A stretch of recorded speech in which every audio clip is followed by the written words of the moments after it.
It started out like any other rally, but it ended with Donald Trump lucky to be alive, rushed to safety by Secret Service agents after an attempted assassination. Witnesses say they saw a gunman on a nearby roof before multiple shots rang out, supporters screaming and ducking for cover. Another person at the rally was killed. 2 more are tonight in a critical condition. The gunman, a 20-year-old local man, was shot dead by the Secret Service. Nine's US correspondent Jonathan Kersley is in Pennsylvania and he begins our coverage. An open-air rally, Donald Trump mid-speech, and a shooter takes aim. Take a look at what happened.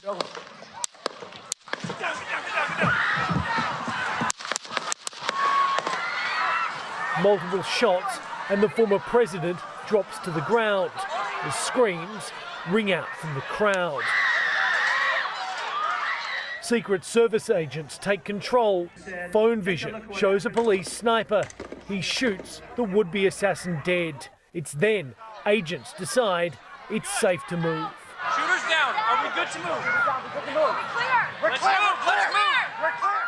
Donald Trump has been shot in the ear, all in full view of his supporters.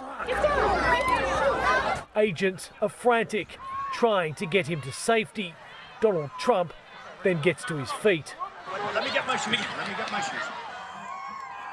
Then, what will be a defining image of the assassination attempt? This photo. Trump, his ear bleeding, defiant, behind the stars and stripes. Ringed by his agents, his fist pumping. Trump repeatedly shouts, "Fight!" The crowd have watched someone try to kill him, and they respond with a rallying cry. Trump is part walked, part carried to his armoured car. He turns, fist still in the air, to acknowledge the crowd. I heard the shots. I thought it was firecrackers to begin with. Somebody over there was screaming, "He's been shot, he's been shot." So I made my way over. I said, "I'm an emergency department physician. Let me help you." The gunman was on a rooftop outside the rally venue, around 130 metres from where Trump was standing. The police sniper on a roof just behind the former president. There are questions as to how the shooter got onto the roof with a rifle and given a clear shot.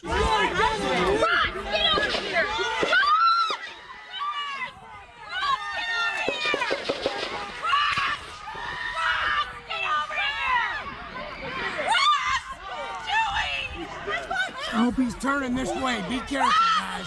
Phone video appears to show one person shouting moments before the firing started. He's going down!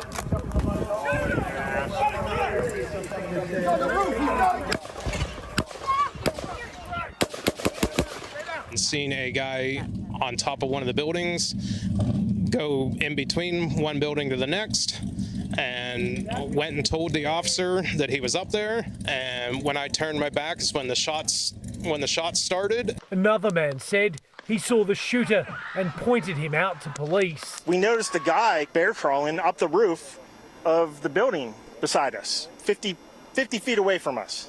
So we're standing there, and, we're pointing at the guy crawling up the roof. And he had a gun, right? He had a rifle. We could clearly see him with a rifle, absolutely. We're pointing at him. The police are down there running around on the ground. We're like, "Hey, man, there's a guy on the roof with a rifle." And the police were like, "Huh, what?"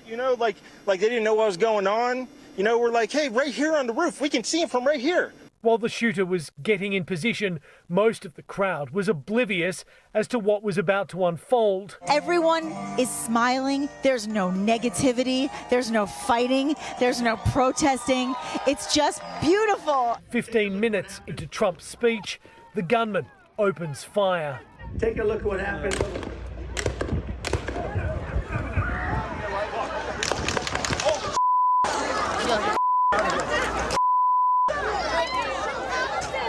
Within minutes, social media flooded by thousands of videos.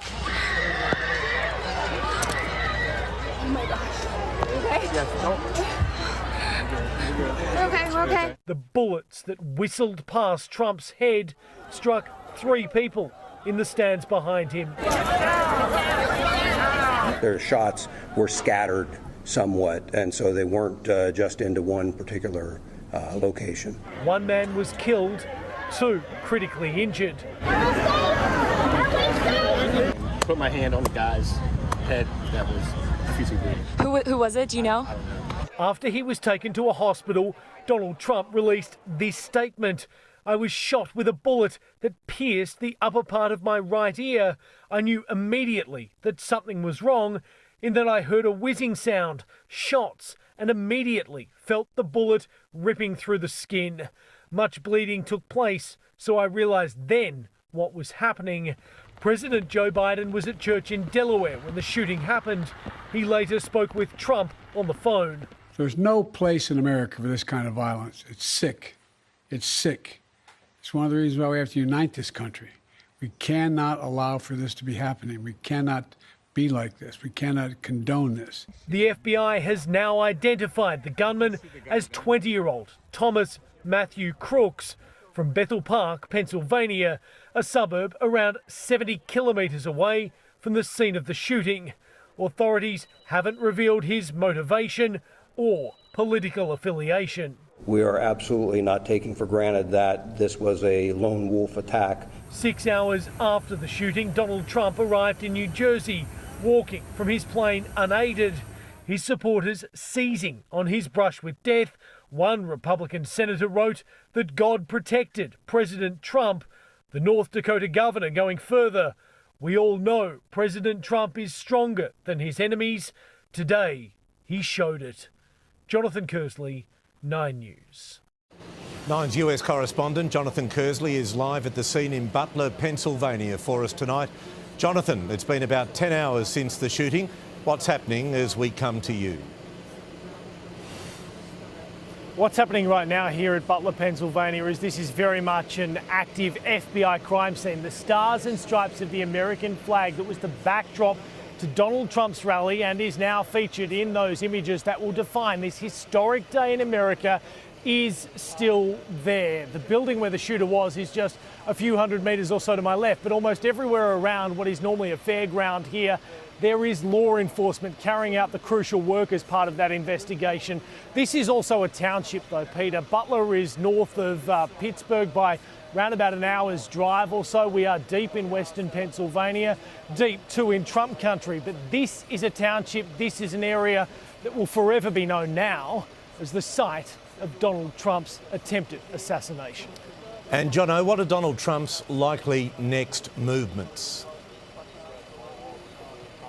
Well, Peter, we've already seen him travel to New Jersey after being treated in hospital. He is still expected to go to the Republican National Convention, where in just a matter of days, he's going to be formally anointed as the Republican candidate for the presidency. What we have seen tonight in America are plenty of calls for calm, calls to dial down the political rhetoric.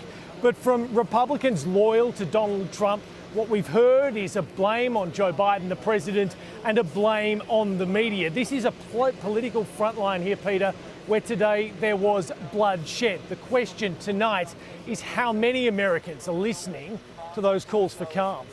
Jonathan Kersley in Butler, Pennsylvania. Thank you. The attempt on Donald Trump's life has sent shockwaves around the globe. World leaders tonight united in condemning the attack. Our own Prime Minister, Anthony Albanese, slamming the would-be assassination as an inexcusable attack on democratic values. It felt like a standard Sunday morning and the Treasurer was live. And the two surpluses are demonstration of that. We've just got these images. I need to show these to our viewers. Those shots tonight heard around the world. Along with all Australians, I was shocked by the terrible scenes at former President Trump's campaign event. Thoughts echoed by predecessors from Scott Morrison, saddened, shocked and appalled. Kevin Rudd, violence has no place in our democracies. From Tony Abbott, thank God he's not seriously hurt. The people at this event, the candidate, the crowd, the free press covering it, were all participating in the democratic process. Peter Dutton was in America last week. I send my best wishes to former President Trump after this shocking attempt on his life, he said. This is a day to be close and to offer and show support. British Prime Minister Keir Starmer lost his colleague Joe Cox to assassination during the Brexit campaign. Today, tweeting political violence in any form has no place in our societies. From Canada's Prime Minister Justin Trudeau, I'm sickened by the shootings. Narendra Modi, deeply concerned by the attack on my friend. Our security agencies will continue to evaluate any threat here. The worry tonight that increased political vandalism could lead to violence. These things can escalate. We must lower temperature of debate. US Ambassador Kevin Rudd will travel to the Republican convention in Milwaukee this week. He'll do the same for the Democrats in August as attempts at stability from allies in this time of great upheaval. This is a time for unity, it's a time for calm. It's a time for allowing the authorities in the United States to do their jobs. Charles Croucher, 9 News. And our political editor and former US correspondent Charles Croucher joins me now from Canberra. Charles, good evening. What comes next for the United States? Good evening, people. At a time when democracies appear frail, we were centimetres away from the world being turned upside down today. In the immediate aftermath, the contrast was startling. Donald Trump defiant, bloodied and fist raised, and Joe Biden softly spoken, often unsure and shuffling alone from his podium. But it's what comes next that will be crucial. Both men will speak at hypercharged, hyper-partisan party conventions. They'll want to whip up enthusiasm. They'll need to call for calm. Thankfully, Donald Trump dodged that bullet today. Figuratively, democracy may have as well. But, Pete, there are still 113 days until the election. We're going to hold our breath for a lot of them. OK, Charles, thank you. The United States has a long and dark history of attempts on the lives of presidents and other prominent public figures. Today's attack, the latest in that list, which dates all the way back to Abraham Lincoln more than 150 years ago. In a nation so often divided, it's a sad, shared, unifying pain. From Dallas, Texas, the flash, apparently official, President Kennedy died at 1 p.m. Central Standard Time. Abraham Lincoln was the first US president to be assassinated in 1865, having already survived an attempt on his life. 16 years later, President James Garfield was shot in the back. 20 years after that, President William McKinley. Then, in 1963. And Mr. Kennedy, radiant in that pink outfit. A horror broadcast around the world. There has been an attempt, as perhaps you know now, on the life of President Kennedy. The president dead, Lyndon Johnson, sworn in aboard Air Force One. He had served for 5 years as war in Vietnam and civil rights at home further divided America. Martin Luther King was killed. Bobby Kennedy assassinated during presidential primaries. His son this year is running against Donald Trump and Joe Biden. We're all Americans. We're better than this. This isn't the way that we want our country to look to our children, to look to people around the world. Americans had hoped that they would never see another incident like this again. Certainly, I had hoped that. Kim Hoggard was working for Ronald Reagan when he was shot. Press Secretary James Brady left wheelchair-bound. After the assassination attempt on Ronald Reagan, security was ramped up exponentially. It made it very difficult for him to do the things that he wanted to do. The president would romp to victory 3 years later. You can't live scared. This century, 2 shootings from 2 different parties. Republican Congressman Steve Scalise, Democrat Gabrielle Giffords. She was shot in 2011. Today she tweeted, "Political violence is un-American and never acceptable, never." Scalise was shot at a baseball game. Donald Trump visited him at hospital. The first 1 or 2 shots, you're not thinking it's a gunfoot shot.